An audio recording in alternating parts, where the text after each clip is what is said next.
سلام. داریم میریم یه نیمچه کمپ.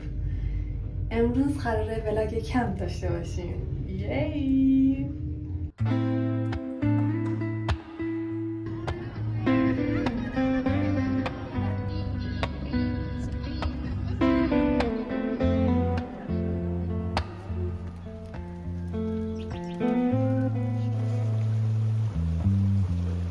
کلم کردم بیرون هم ماشین اومد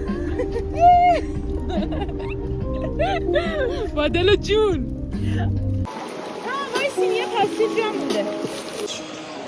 اومدیم یه جا اسمش چیه؟ شهرستانک.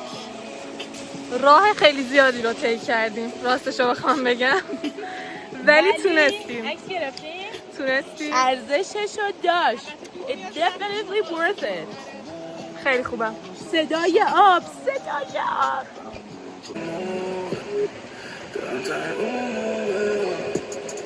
ایناش یه بار مصرفه.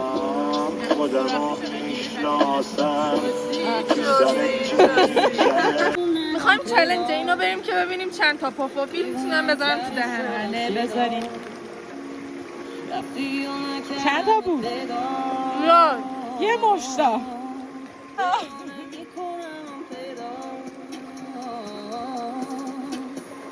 دیگه نمیتونه.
داریم میریم مرغدونی تخمدونی. مرغدونی. بازی باحالیه اگه خواستید.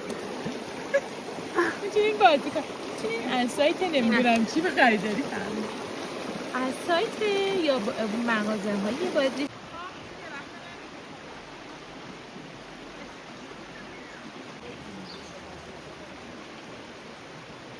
دستام بیا از اون دوتا بگی. ماشین نمیکشید و اونا پیاده اومدن. آی گولای اون رو نگاه کن بنفشه چقدر خوشگله.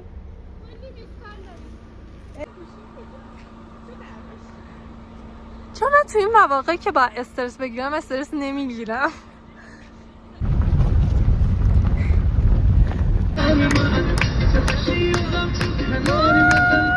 ما رسیدیم کاشکی نمیرسیدیم دورا بودیم. خدافظ. سوار لاک باش بودیم.